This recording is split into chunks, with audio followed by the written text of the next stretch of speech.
Ladies and gentlemen, drivers, gig workers, and everyone in between, welcome to This Week in Rideshare podcast. I'm your host, Jared Hoffa. It is Friday, May 2nd, and this week, Lyft gets taxis, Uber is recession proof, and riders get overcharged. Legal Rideshare breaks it down.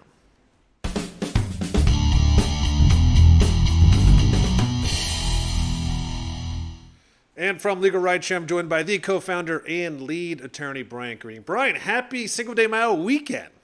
Happy weekend to us. It's going to be a good one. I know there's parties going on around the city. Should be a fun weekend for passengers and a busy weekend for drivers. Yeah, and let me tell you, what great weather, huh? It definitely feels like it's May. A whopping 40 degrees in Chicago. That's why I'm wearing my Guinness hoodie. This is ridiculous. I know. It's going to come. We Eventually. always Yeah, we talked about this last week where, you were like, just give it a couple more weeks, guys. We're going to get there. I promise. It's just a couple more. That's all we need. Just yeah, just a little bit more than it's gratitude positive. It is. Yeah, and also to announce, we started talking about this last week. We're going to start doing this thing called Ask Us Anything. So if you have any questions about personal injury, ride share, or even us, or legal right, anything. Just we're open to hearing from you guys and answering those questions. So we'll see if anyone has any interest in that. Again, it's all full disclosure. If it needs to be somewhat appropriate, we can't answer everything. So just keep that in mind. But Thank you for that caveat, that disclaimer there. Yeah, exactly. All right. Well, that being said, let's jump into the stories this week. Let's start out with Lyft is getting taxis, and this is from Bloomberg. They reported, quote, Lyft will begin dispatching standard taxis to some U.S. riders starting next month in a first as it expands its features to compete with its much larger rival, Uber. The rollout will begin in St. Louis on May 5th for riders who have opted into taxis as an alternative to gig drivers in rideshare vehicles. Some users may be picked up in a cab when they request Lyft Standard, quote, wait and save, or priority pickup rides. The company confirmed this to Bloomberg News. So, actually, Brian, I'm surprised that they haven't done it yet. Uber's been doing this for a while. It seems like they're playing catch up. Yeah, I think that's kind of the name of the game here for Lyft, is that they seem to be a step behind Uber every step of the way. So, this is something that Uber's been doing for some time. We talked about the irony of it when Uber started with this process of allowing cabs on the platform. These companies, they went into cities, they drove out all the taxi drivers, they killed the price of medallions, and now they realize, oh, well, actually, there's a place for taxi drivers, and we should welcome them back on our platform. And it's really kind of unfortunate to see the plight of the taxi driver and what happened to them. But at this point, I think they'll certainly take the fares if they can get them. So it's a benefit to the taxi driver. I'm glad to see that Lyft is creating other options to get people in cars sooner rather than later. I think more cars on the road is good for for riders. I don't know that this is huge news because it's something that we've seen in rideshare, but it is Lyft catching up once again. Yeah, that's like you said, it is the name of the game for them. It is also interesting too, though. It's basically also saying that you can opt into it, but if you're even looking for a Lyft Standard, they can override that decision and say, hey, you're getting a taxi instead. Now, it says this is starting in St. Louis on May 5th. It doesn't, again, say if this is going to be national immediately. I'm assuming they're going to eventually do that. So interesting. Yeah, not huge news, but again, I think I was mostly just shocked that they haven't done it yet and that they're starting in St. Louis. So wasn't expecting that. Yep. Heading into our second story, which is on everyone's mind. A recession could make your ride cheaper. Now, this is from Bloomberg. Business Insider. And they reported, quote, if the economy enters a recession, more people could sign up to drive and deliver for Uber, the CEO said on Friday. He said, quote, if there is more unemployment, the cost of Uber will come down because, to some extent, the cost of labor comes down. He also said that Uber tends to be, quote, recession resistant, since many people still want groceries, restaurant delivery, rides around town, and other everyday use cases, even if they cut back spending in other areas. Brian, you and I actually talked about this off camera a couple days ago. And weirdly, it almost seems like he would be happy if it had a recession because the demand for drivers would be so high.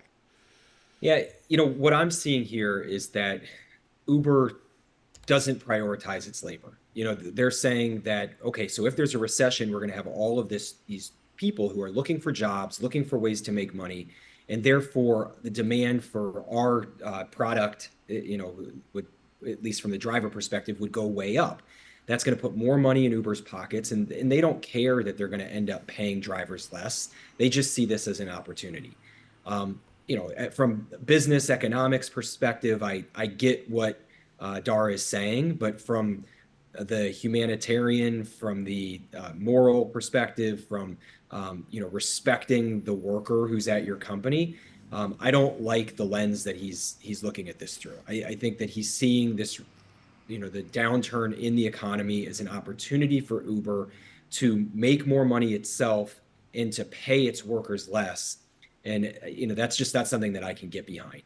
I do understand what he's saying in terms of Uber itself being recession proof. I think a lot of people, particularly in big cities, have become accustomed to taking rideshare. A lot of people have gotten rid of cars because it's so expensive to park in the city. Parking itself is hard to come by. So yeah, I think that people need transportation and people need delivery. And even if they cut back on vacations and larger expenses, Uber is kind of in the fabric of our society and our culture. So I don't think that rideshare has too much to worry about in a recession, but certainly the labor force does. Yeah, I agree. He sounds almost giddy about it. And we do, if you do remember, back in 2020, well, really 2021, when it was clear that, people wanted to get groceries delivered and this pandemic wasn't going away anytime soon, they had an upswing. And he was really looked at kind of as the hero to bring that in. So to him, right, he's looking at this through a different lens. I mean, okay, great for a rider to get a cheaper ride. But, we also saw there was a lot of, kind of chaos in the industry because there's a lot of new drivers, new delivery. They were kind of just throwing things to the wall. So again, yeah, that's great that the ride's cheaper, but we've also seen that it can be pretty destructive just in general to the ecosystem and how it works. Right. So, it's not something it's not something that anyone's hoping for. I mean, I'm certainly not. But we'll see. It's interesting his response on that. It was interesting his take on that. Yeah, agreed. Agreed. And just, one last thing here, Yeah. just about the drivers. We don't want to see a race to the bottom. We saw that in other times where there's been other, like you said, COVID, just other disruptions in the environment where drivers are forced to choose, is it even worth it for me to go out? Because the fares that I'm accepting are so low, the pay that I'm taking home is so low. I don't want to have to see drivers make a decision as to whether you go work for pennies or not work at all, because that's it's a lose-lose proposition for the drivers when they're competing for super low fares. So, hopefully there's what Dara is predicting here doesn't take place, and that the market becomes oversaturated with drivers to the point that the labor force is just there's just so much detriment there. Yeah, no, exactly. You don't want that sort of decimation. It's not good for anyone. No one wins, even if a ride's cheaper. But speaking of cheaper and not cheaper, for a final story today, Uber overcharged riders. Now, this is from Block Club Chicago. And they reported, quote, new rules went into effect January 6th that allowed rideshare companies to charge a $1.50 congestion surcharge for all rides to and from downtown Chicago, 6 a.m. to 10 p.m., with the revenue benefiting the city. But customers since then have noticed that they've been charged the fee outside those hours. After Block Club Chicago reached out to Uber about the discrepancy, the company is now promising refunds.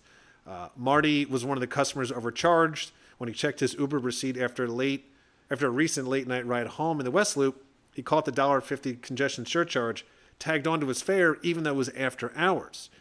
And he said, you can't look at all taxes and fees every single time you book a ride. And he said it's a money grab at worst. Uber is now actively identifying all affected customers and will issue refunds accordingly, the spokesperson said. So we had talked about the surcharges a while ago. They went into effect in January. I mean, what a shock that they're sliding them in after hours. And, luckily this guy saw it, and now, Block Club's talking about it, but who knows how many have been charged? That's the thing. He said it's a money grab at worst, and at best, it's incompetence. There is no reason why Uber should be making mistakes like this. They're a multi-billion dollar company with a huge workforce and people who their entire job is to make sure that they're compliant with the laws that are set in each jurisdiction in which they operate. So the fact that we're seeing that customers are getting charged fees that they're not supposed to be charged. That's obviously bad for the consumer, and it's enriching the company in ways that was never anticipated when that was enacted. So when you sign up for these apps, you're supposed to know what you're signing up for. The customer has to have some sense of understanding of what am I going to be charged. Maybe a customer's waiting for that surcharge hour to that congestion hour to cease before charging that ride. Like maybe they're watching their pennies, and for it to still be charged is just ridiculous. It's dishonest, it's incompetent, and refunds frankly aren't good enough. Like how long has this been going on? How much money have they collected? Are they able to invest that money and make money on it? I get really frustrated when companies act in this way, and whether it's nefarious or not doesn't really matter. Like you have to do better, and you can't charge people for services that they're not getting or for fees that they shouldn't be charged. So I'm glad Marty caught it. If he hadn't, you wonder how long this would have gone on, how many more millions of dollars Uber would have collected by taking these fees.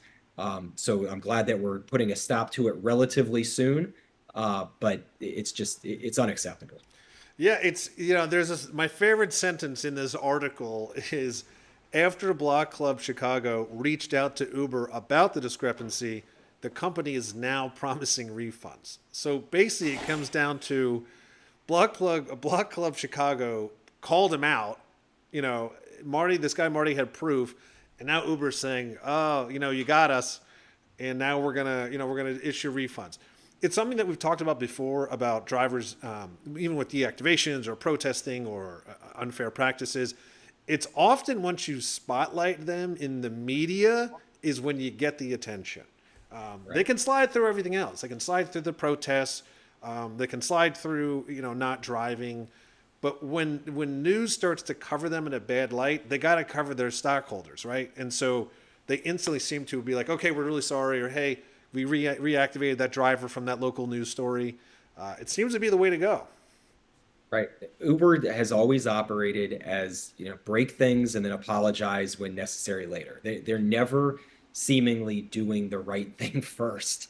So that's been kind of the makeup of this company from the beginning, that they'll just whatever issues they see in their way, whatever opportunities they have to make money, they tend to grab at them. They tend to, make that money, break whatever system they need to. And then if they get caught, that's when they tend to quote unquote make it right. So a story like this doesn't surprise me because it's consistent with what we've seen from them in the past. Right. And actually, since we've been discussing, we actually do have a question from Abby. I'm gonna toss this to you, Brian. I'm reading it over here. Abby said FTC filed suit against Uber recently regarding the Uber One, which we discussed, and riders getting ripped off. Then she says, what about the drivers? Is FTC going to file against Uber on behalf of the drivers? Which is a really good question. I don't know if Brian, if you have any thoughts on that. Yeah, it is a good question. And, unfortunately, we can't predict what the FTC will do. But certainly the government has the ability to step in and make changes and demand changes on behalf of the American people. Oftentimes the FTC deals specifically with consumers, which tend to be the passengers, but there are other agencies where certainly they can, the certain labor organizations, I believe the FTC could figure out a way to incorporate drivers. What we see often, just from a more global perspective, stepping back here, is that drivers tend to not get the attention that the customers do from the media.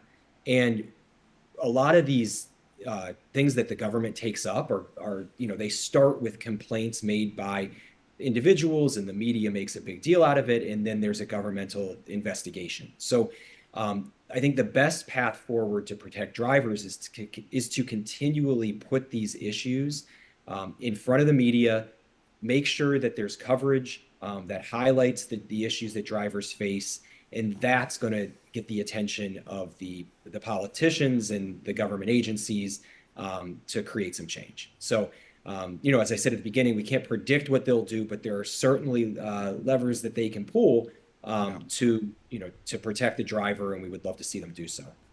Awesome. Yeah, no, thanks, Abe. That was a great question. And again, as we've been saying, I'm going to keep tossing this out.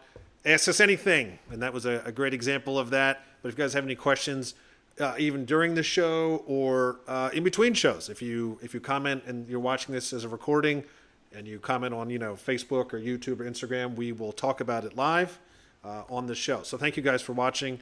As always, super appreciated. And before we go into the weekend, as always, Bryant, I will give you the final say to head into the Cinco de Mayo weekend. We just always remind everybody to be safe out there, particularly on a weekend like this where we know people are going to be out and about. If you do find yourself in an accident or injury while on the road, whether as a driver, passenger, victim, please reach out to us. Consultations are always free. We can help you recover things like the cost of medical treatment, lost wages, pain and suffering, any other damages that you sustain. Our contact information is all on our website, LegalRideshare.com. Please do not hesitate to reach out to us, as we want to get started giving you all the information that you need and fighting for you as quickly as we can. Awesome. Thank you, Bryant. And as I like to say, that is the end of This Week in Rideshare. See you next week.